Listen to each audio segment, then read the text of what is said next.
ఆంధ్రప్రదేశ్కి న్యాయం చేయండి, సమైక్యంగా పెడితే తెలంగాణను మెప్పించండి, ఇద్దరికి న్యాయం చేసి సమస్య పరిష్కారం చేయాలని ఆ రోజు చెప్పాం. సరే, పరిష్కారం కాకుండా విభజన జరిగింది. ఆర్థిక కష్టాలు, రాజధాని లేదు, ఎక్కడ కూర్చోవాలన్నా తెలియదు, రాజధాని నిర్మాణం చేసుకోవాలి. యాక్ట్లో పోలవరం పెట్టారు. పోలవరం ఒక సంకల్పం, అప్పటికి అక్కడ ఏమీ లేదు. ఆ రోజు మీరు చూస్తే 7 మండలాలు, ముంపుకు గురయ్యే మండలాలు తెలంగాణలో పెట్టారు. నాకుండే అనుభవంతో ఆ రోజు నేను ఒకటే ఆలోచించాను, ఈ 7 మండలాలు ఆ పక్కనుంటే జూన్ 2వ తారీఖున 2 రాష్ట్రాలుగా విభజన జరిగితే ఇంకా ఇది అసాధ్యం.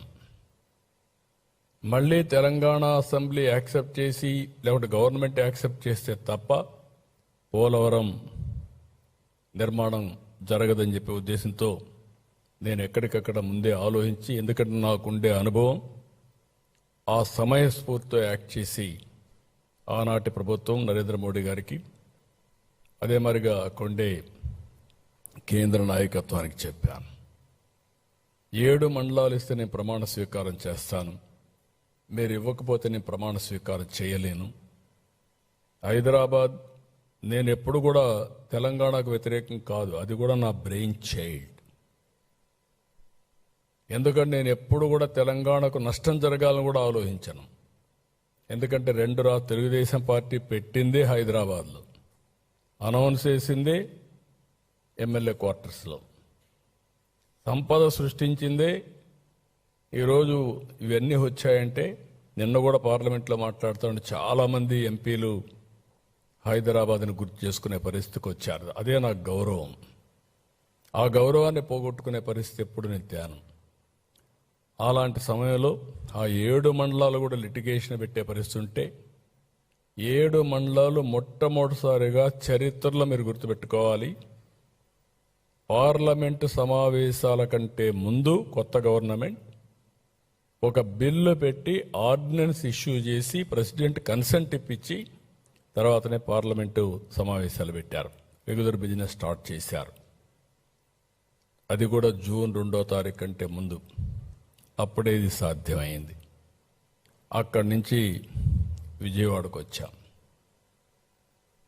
విజయవాడకు వచ్చినప్పుడు ఎక్కడ కూర్చోవాలో తెలియదు, ఆఫీసు లేదు.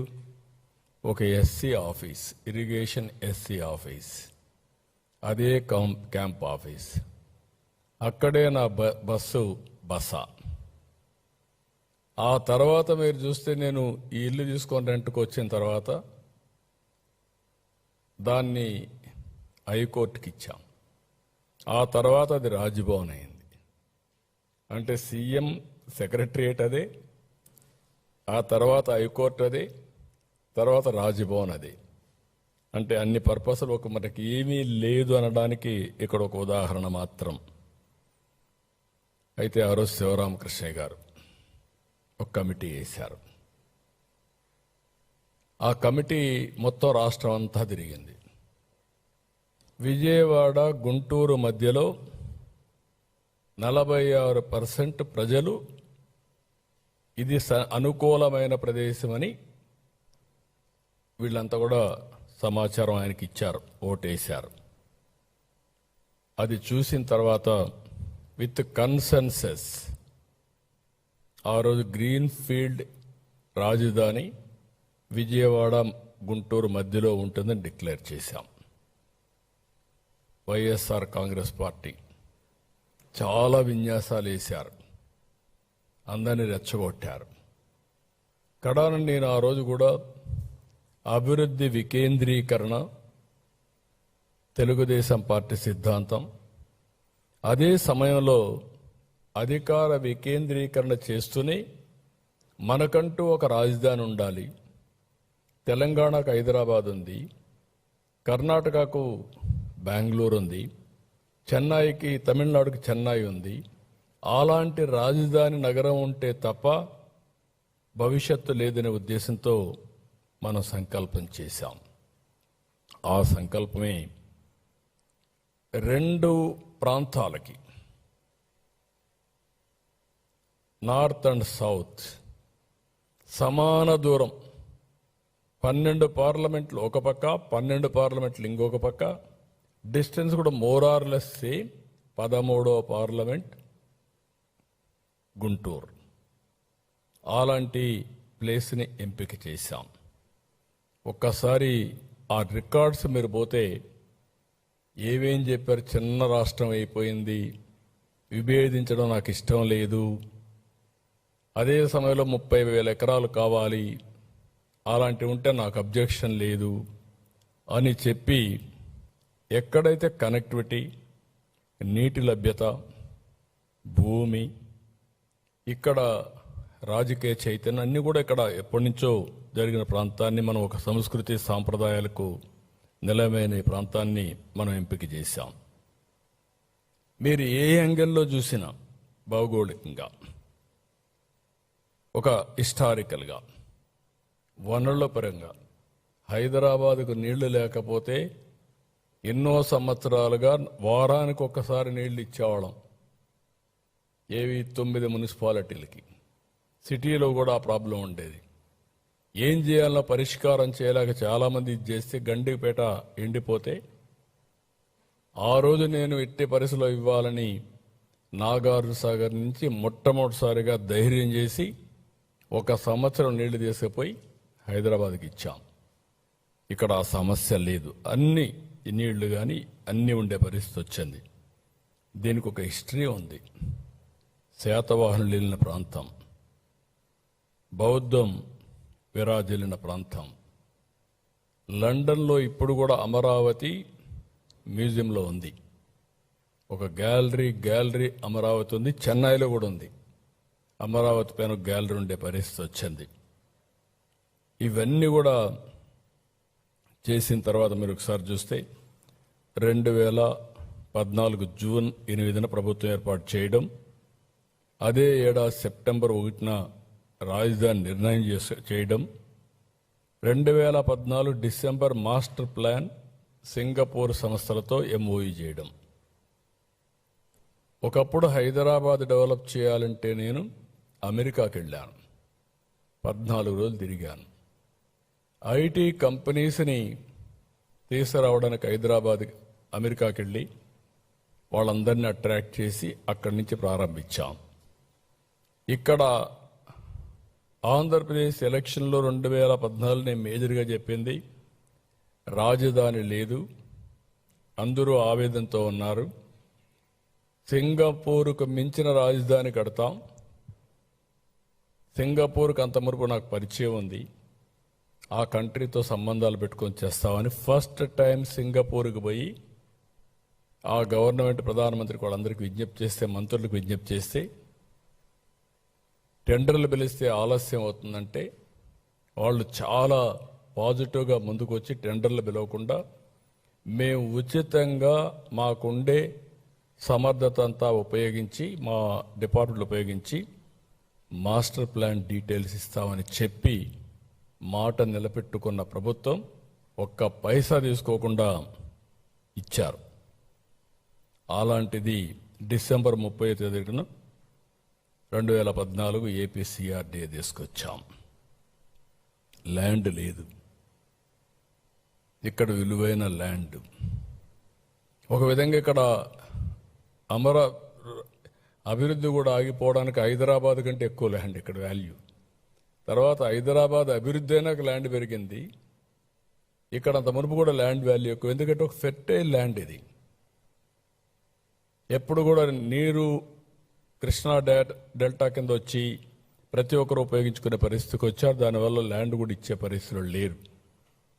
అలాంటిది ఒక పిలిపిచ్చాం. ఒక పిలిపిస్తే దగ్గర 58 రోజుల్లో 29,000 మంది రైతులు, 34,000 ఎకరాలు, ప్రభుత్వ భూమి కూడా ఉంటే 54,000 ఎకరాలు ఎంతవరకు ఉపయోగపడుతుంది అవన్నీ ఉన్నాయి. మొత్తం 54,000 ఎకరాలని మనం ఇచ్చేసాం. ప్రపంచంలో ఒక న్యూ కాన్సెప్ట్ ఇది, ల్యాండ్ పూలింగ్. అభివృద్ధిలో రైతుల్ని భాగస్వాములు చేయడం, ప్రోగ్రెస్లో రైతుల్ని భాగస్వాములు చేయడం ఇంతవరకు ఎక్కడా జరగలేదు. ప్రపంచంలో ఇదే కేస్ స్టడీ. చాలామంది స్టడీ చేశారు. ఒక నమ్మకం, ఒక ట్రస్ట్, దీనివల్ల లాభం జరుగుతుందనే ఒక నమ్మకం వచ్చింది వాళ్ళకు. మా జీవితాలు బాగుపడతాయనే నమ్మకం వచ్చింది. దానికి కారణం హైదరాబాద్ అభివృద్ధి అప్పటికే చూశారు. అది చూసిన తర్వాత ఒక నమ్మకం వస్తే వాళ్ళతో నెగోషియేట్ చేసి, పుండె నారాయణ గారు ఆ రోజు నెగోషియేట్ చేసి జరూబు భూములు ఉండే వాళ్ళకందరికీ 1000 గజాలు రెసిడెన్షియల్, 450 కమర్షియల్. ఇంకొక పక్కన